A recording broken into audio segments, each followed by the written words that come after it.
What's going on, guys, and welcome back to The Hungry Road. My name is Eric. Thank you for tuning in. If it's your first time seeing my face, please go and smash the subscribe button and like the video right today. We have kind of a repeat. I'll go explain in a second. But we have the 2024 Jeep Wrangler 4xe in the Sahara trim. Now, 4xe kind of gives it away, plus the charge port on the front. This is a plug-in hybrid Jeep. This is pretty cool, to be honest. Yes, the plug-in hybrid thing is pretty cool, but I'm kind of waiting for the all-electric Jeep. Can you imagine how much torque that's going to make? It's going to be insane, especially for off-roading and going slow, things like that. But anyway, yes, so the story is I rented this vehicle, trucks, SUV, whatever you want to call it, in Connecticut about 2 to 3 weeks ago, but I was so busy I had no time to actually do a full thorough review. But here I am. I found it the exact same spec at the Detroit airport, and now we're going to give it a thorough review. So if you've been here before, you know how this works. We're going to go over the front, the back, the side, trims, colors, all that cool stuff. So strap in, and thank you for watching.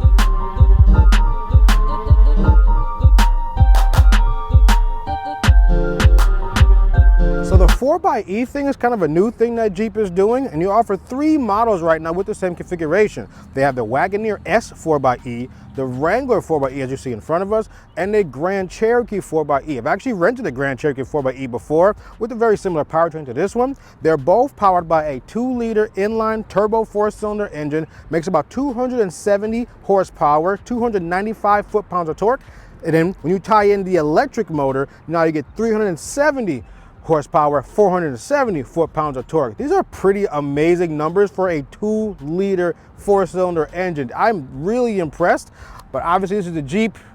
It drives like a brick. It's not supposed to be super fast, aerodynamic, but we'll get to that part of it. So most importantly, this thing starts off at $51,000. The regular Jeep is like in the 30s, like maybe mid to early 30s, but to add the electric motor, an extra $17,000, so be mindful of that. As this one sits right here, $58,000. So let's go over some of the options, some of the trims real quick.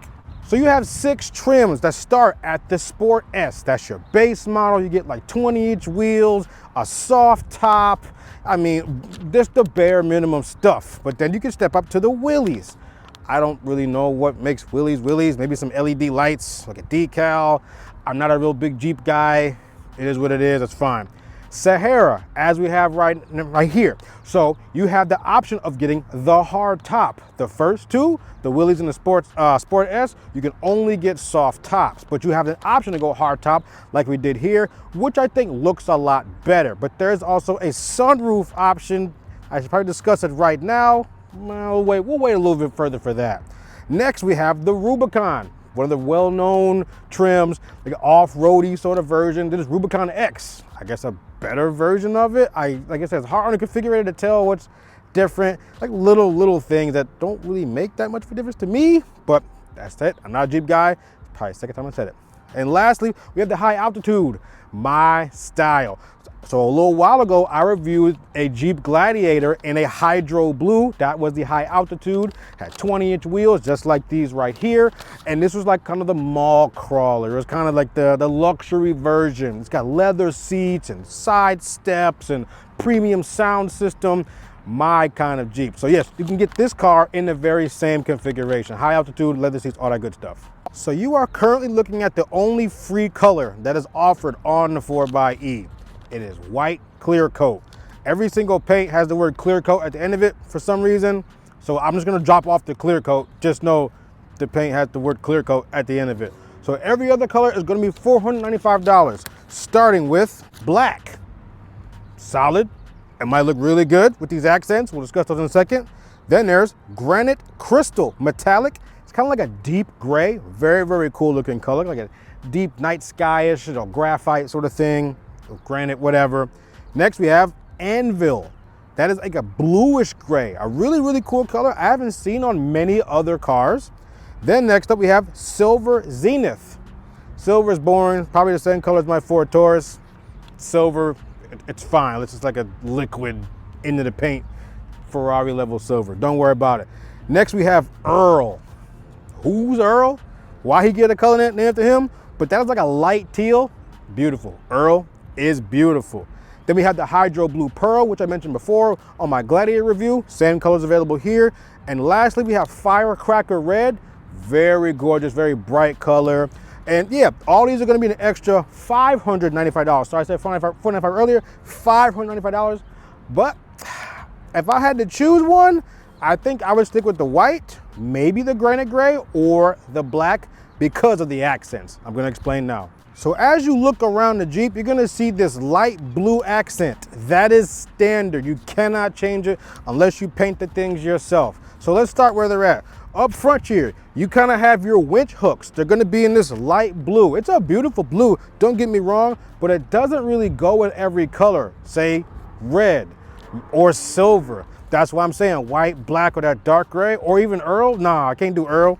That's why I would go with those three colors, kind of like, I don't know, but you have the winch hooks up front. You have the trail rated badge right here. The Jeep logo itself is outlined in blue. Wrangler with the American flag is also outlined in blue. If you look at your center caps, those are outlined in like a light blue as well. And the last thing I did notice is back here, the tow hook. Yeah, that's tow hook, right? Yes. That's also light blue. And then of course, the actual badge. Same badge, same sort of badging as the Jeep over there, outlined in light blue. It clashes with some colors. Well, I'm out of frame.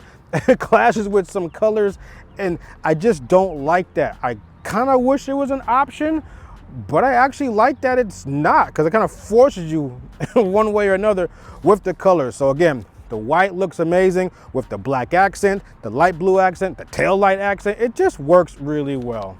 All right, so let's discuss the front end of the Jeep here. It's not really much to discuss. It looks very similar to the Gladiator or like any other Jeep out there. We have your famous 7 slots in the grille right there. They've been redesigned for this year. You have your big giant headlights, very, very cool. A lot of light to illuminate those trails you're gonna be on. These are all LED in the Sahara and up trim, I do believe. I'll give you the colored winch hooks right here. Big giant plastic bumper right here. I mean, it's gonna keep you real safe for damaging the rest of your car right here. Somewhere in here is your adaptive cruise control radar, because yes, you do have adaptive cruise control, which is awesome. We do have like these, the big, it's probably better to do it over here. Big side skirts. What do you want to call these? Fender flares? That might work. LED built right in. Turn signal right there, or there's probably a turn signal right here. But yeah, really cool. Fog lights are down here. But yeah, a very Jeepy front end, as it should be. Nice and tall. You kind of see I'm 5'9". Jeep is probably this is probably like 3.5 feet tall, 4 feet tall right there. But yeah, a lot of ground clearance here. I like it. Most people wouldn't care, but a really cool thing about the Jeep is you don't need a hood latch on the inside. All you gotta do is just fold these little guys down. This rubber piece it's kind of rubber, will fall off to the side. Same with this one here. And you gotta come in here, stick your hand on the middle, and move the hood latch to the left, and then you can lift the hood up, and the hood stand is on the top. Now you can put it right there, or if you're really adventurous, you can move it like this, and like all Jeeps of all time, you can just put the hood right on the dash. Now that's kind of cool. And we can get a look at the engine here. But here's your engine, not the prettiest thing in the world, but we got your 2-liter, 4-cylinder engine, Jeep cover right there. We got all kind of craziness happening here. And of course the high voltage cable, but yeah, you're not gonna spend a lot of time underneath here. But I do like how the hood gets all the way out of your way in case you're one of those people, grease monkeys, who still work on their engine. I don't know what you're gonna do with this kind of stuff, because cars are becoming more and more computerized, and you need more and more technology and more firewalls and access to get inside these things. So good luck if you're gonna work on your own. So here we have the back of the Jeep Wrangler 4xe. There's not much to really talk about. It's a Jeep back end, it's fine. You have your spare wheel in case you do experience a flat on the road or out on the trails or anything like that. We do have all LED lights. I love the way they look, a very nice sort of, not quite Coke bottle shape or whatever, but it's got some shape to it. Beautiful logo down there on the right. Your tow hitch down in the bottom. And one cool thing, you have an actual way to unlock the car from the back. So most cars only have the locks on the front, but in this car here, you have the lock back here. So it's still doing as I'm grabbing the handle, so you can get into the back here. While we're back here, let's explore it. You can open up the glass right here. So now you have your full open sort of back end like this. Yes, you can drive like this. I don't recommend it, but you get some good airflow going through here for sure. But let's go ahead and reopen this like this. But nothing really special back here. It's just some sort of cover. All right, let's check this out together because I don't understand this cover. So this cover is a thing you could put on the back seat to do what exactly? I don't know. I didn't quite understand it. I didn't install it. Don't worry about it. Got some bowling balls here. Got a little 12-volt outlet right there. And we have the structure of the Jeep right there. Let's talk about that for a second. So like most Jeeps of the past, you can take the doors off. You can take the roof off. But that's sort of optional. So yes, you can take the doors off. I'm not gonna do it in this video because I don't have the proper tools to do it, but you can remove the door and you can hide the electronics. But you see the mirror? You lose your mirror. But if you pay $195, there is a mirror kit that gets installed right here on this little bolt on either side, of course, which is pretty cool. And let's discuss the tops for a second. So we do have 4 different tops. Let's start with the dual top. So a dual top is it's gonna look just like this. But when you remove this panel, you'll still have a soft top underneath that you can retract. I don't understand why though, because you can just remove this piece and put it somewhere else and still have the same convertible sort of feature. I don't understand. So the second top, that's gonna be just the regular hard top. That's it. You can remove this piece and you can remove this giant piece in the back. That's what the structure you see here is for. Got to have some rigidity back there. So when all this is gone, it takes a lot more effort to get rid of the back than the top. We can go over the top here in a second. But yeah, the structure is right there.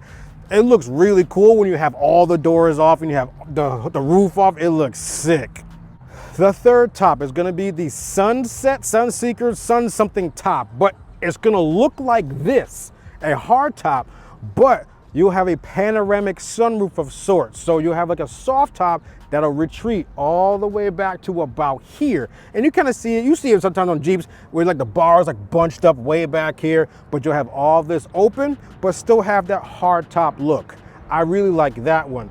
And I think the fourth top is just the, it's a soft top. So yes, the Willys and the Sport S come with the soft top, but you can option the Sun panoramic sunroof top. I get the names mixed, that doesn't matter, or the regular sort of front seat sunroof top. But yeah, my favorite would probably be just the nice casual hard top like this. I don't want like a soft top in the middle of a hard top. I'd rather just have the hard top and be done with it. But let's take the roof off for a second. So to take the roof off, you know how to get in the car already. Hold your hand when the door goes in, no problem. So up here, we have 3 different mechanisms. There's one, you pull this down, that kind of releases the latch right there. I hope you can see that. We have number 2 right there. You have to fold this in. And then number 3 right there, fold this in or this way. All right, cool. And now you can see the roof is loose. Oh, sorry, there's number 4, miss number 4 right here. Pull him in. Let's go ahead and take it off. So with those 3 levers rotated and that 4th clip kind of pulled away, you're just gonna lift up from the center and move the roof. The roof is fairly light, maybe about 5 to 10 pounds, not bad. But remember that bag in the back that I didn't know what it was? It's to put these in. Let's check it out. So according to the diagram, panel number 1, like this, slots in right here. It looks like the rear part of the, or do we fold these down so it stands up? I don't know, but it looks like it just slots in there like this. Let me lay it down and then we can put the other one on the other side. Then you take your top number 2 piece, the passenger side, slot that in here, and then somehow magically zip this up. Watch me struggle. I think this is the coolest thing because it kind of keeps your tops secured in the back. Where is the zipper? Oh, no, we're gonna got it. Maybe I can speed this clip up. All right, we got looks like the 2 pieces are kinda gonna come together. Let's do a little zippering action. Look at that. It might work. You get the gist of it. You zip it up, it's fine. This roof bag is really annoying. I've been fighting with it for a little bit. Like this zipper doesn't want to go all the way. I have the panels in there. I've shaken them around like a lot to get them to sit in there, but like, there we go. See, on camera, you want to act right. Nice job. And now you have like a roof bag. That's pretty cool. And you can tie it around the back. So you just put it at the very back like this, and you put them around the headrest. That's what the picture says. Around the headrest, and or you can strap them in right here. you're good to go. So let's discuss a few more things I think are necessarily worth bringing up. You can get like some cool hood graphics, like 1941, American flag on the hood, and you get some graphics down the side. It was like an extra $195 extra, or $245 extra, I believe. But there's like a lot of little Easter eggs in here. Check this out. We got Corning Gorilla Glass. That's kind of cool. Got the Gorilla right there. So, you know, you don't want no cracks in the windshield. And check this out, guy over here. We have a throwback to the original. Little original guys right there. That's pretty cool. But there's some more hidden around here. I know there's one hidden back here somewhere, but don't worry about it. One last thing. These are also the only wheels available for the Sahara trim. You want other wheels, you gotta get other trims. You may be able to option other wheels on other trims, or you could just buy your own. Like the Sport S and the Willys come with 17-inch wheels and 33-inch tires. I know those are really expensive tires, so I get it. But let's move to the inside here. Hand on the inside, unlock the door, no big deal, you know how it works. The inside, really cool, really rugged. I really like how it's done in here. I mean, it's pretty standard to be honest, nothing crazy. Decently leather wrapped steering wheel. These are gonna be your black cloth seats. You can pay $2,000 extra to get leather trim seats with motorized seat. Obviously this is a completely manual seat, but it's kind of a Jeep, you know, it's kind of that thing. But for $50,000, I can't get a motorized seat, bro. Like, whatever. But yeah, move over here. We have your drive modes. Hybrid, that's gonna be a balance of like electric and, you know, gasoline engine. You can go all electric if you got the juice for it, or all gas to help charge the battery. But let's step inside. All right, we are inside right now. Very cool. I do have the roof off, nice and bright in here. Let's go ahead and put our foot on the brake. Start, stop buttons right here on the right. Check it out. Pretty cool little screen in there. It says Sahara when it starts up. Nice job. And a beautiful 12.3-inch Uconnect 5 touchscreen. There's not much to really go through in the touchscreen. Oh my goodness, stop beeping, thank you. There's not much to really go through in the screen. It's pretty self-explanatory. But yeah, again, pretty rugged. You have your speedometer on the left. You got your temperature gauge. You just kind of scroll through using the steering wheel. Look at the steering wheel. Super simple. I love it. Check out my gas mileage in a Jeep Wrangler. This is rated for 49 miles per gallon, but I'm trying to keep my battery as full as possible. Thankfully, my hotel has a charger and work has a charger. But yeah, man, kind of cycle through this stuff. You know how Chrysler keeps it pretty simple when it comes to this little menu right here in the front. We got our gas. We got our sort of power meter over here. So it's not, sorry, this is the RPM. I said speedometer. Speedometer's in the middle right here. This is the power meter. So if you're giving it gas, then it's going to go up. You're using power. But if you're braking, you'll see the needle drop down to the charge right there. Not bad at all. Your lights are over here. Wipers stuff on the right side over there. Lights. Look at the door. Nothing crazy. Lock and unlock. Nice rugged looking handle there. Motorized mirrors. One thing I do not understand, there's no blind spot detection. You couldn't give me some blind spot, man. It's cool though. We have a pretty terrible sound system in here, but this is not the upgraded one, but the speakers are there. We have some behind our head, back here, and right back here. But a pretty strange, not strange, I'm not saying strange, pretty simple interior, nothing crazy. I don't feel like I need to really go over the climate control. It's pretty self-explanatory. We do have heated seats and stuff like that. Oh, blasted the AC, didn't mean to do that. Gear shifter, locking differential down here. Some of the trims don't have the locking diff, so you can put it in for a high, for a low, whatever. Window switches are all here. USB-C, USB-A down below it. Gear shifter, cup holder, sunglasses. We got a little place for napkins, I guess. And a second layer, more USB in there.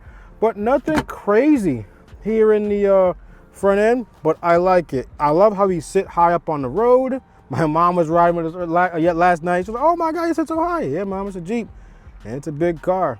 But let's move to the back seat. So in the vehicle pages here, we got some pretty cool things to check out. We're on the e-hybrid page here. Check out your driving history. You kind of see distance traveled versus the engine and the battery. So that's kind of cool. You can kind of track, you know, people didn't use the car on Sunday, Monday, Thursday, Friday, Saturday. That's kind of cool. How far back can we go? We don't know. Regeneration history, kilowatt hours gained through coasting and braking. That's really cool. So you can see how much energy you're gaining by just letting off the gas or pressing the brake. This button, I did kind of speed past it. This is your max regen button. You ever heard of 1 foot braking? max regen is off. If you press it now, max regen is on. So when you put your foot off, you get your foot on the gas and you let off, you'll feel the car like brake. It's like an automatic thing to try to put energy back into the battery. You could turn it off and it'll roll like a normal car, but I kind of like it. One foot driving, you can just kind of like take your foot off the gas and the car will roll to a stop. I think you get used to it. You kind of can judge and gauge your distance the more you drive it. Here's your power flow page. Kind of tells you what's happening here. We have the battery back there. Look, it's just driving whatever this is. Is that the front of the car? I don't know. We got driving history. We can schedule your charging. E-save, what is that? Battery save, battery charge, okay, whatever. See dashboard, all off-road pages. That looks cool. Steering angle is turn the wheel. Yeah, you can see the wheels turning right there on the thing. Really cool, 30 degrees. Transfer case is unlocked. So again, you can probably lock it with this guy right here. This is pretty cool. This might be really useful information for people who go off-road quite often. What about accessory gauges? Your coolant, your oil temperature, oil pressure, how about pitch and roll? Okay, if the vehicle's like, this or whatever. Really cool. And it's got your latitude and longitude and your altitude. This thing is cool. It's loaded. Okay, it gives you all the information. What about controls here? Okay, the rear view camera, that's fine. It's pretty standard these days. And settings. Okay, yeah, we don't gotta go through all that. This is the back of the Jeep Wrangler. We got here. See, I did manage to get the the roof panels locked in there, strapped around the back seat there. Cup holders. This cloth feels nice and soft here. Feels pretty comfortable. We have like a little space down here for storage. We have this is the 115 volt outlet. Okay, really cool. 2 USB-C ports, 2 USB ports. You have your own window switches back here. Climate control vents. Nothing crazy. And again, yes, you can take this back piece all the way off. I'm just not sure how to do it. I don't even want to attempt it. We have a little, looks like you can unplug that so it comes off the back. Yeah, this is a pretty insane vehicle. I've never done it myself, but I noticed we have pockets on both rear seats. All vehicles don't get that. But most importantly, your old S-word handle for when you guys are going crazy off-roading. Plenty of space back here. Good deal. Well, that is my time with the 2024 Jeep Wrangler 4xe, and I really like it. It's just not the car for me. For this one, just $58,000, it just ain't the move for me. You gotta really want a Jeep and be an environmentalist and want to go off-road, and a lot of things that happen. The high city limited, whatever it's called, high altitude, $72,000. Where are these prices of cars going? Are they going to stop? It's insane. 72 grand for a luxury Jeep, but that's another story. It's just not for me. As you can tell, I'm a little biased. I'm not a big truck guy. I like cars and stuff. I want to go fast, be sleek and low to the ground. But this thing is nice. It drove like a brick. That's what look how it's shaped. It's not going to be very aerodynamic and smooth and planted. It's designed to be kind of floaty. They're kind of like fun. Maybe a little out of control. Look how tiny the wipers are. Look how tiny the windshield is. It's a fun vehicle. That's what it's not all about like business here. It's more a party. It can't drive itself. It won't correct your steering. There's no blind spot detection. Just look. How people used to do when they drove, But I like it, man. A little windy in the cabin, but it's versatile. Take all the doors off, all the roofs off, and just like live, enjoy life. It's summertime. But anyway, guys, remember there's never an empty tank or empty stomach on this road. We are still marching toward 5,000 subscribers. Please help me get there. Smash the subscribe button, like the video. I'm gonna do a giveaway when we get there. Take care, guys. Stay safe. Thank you.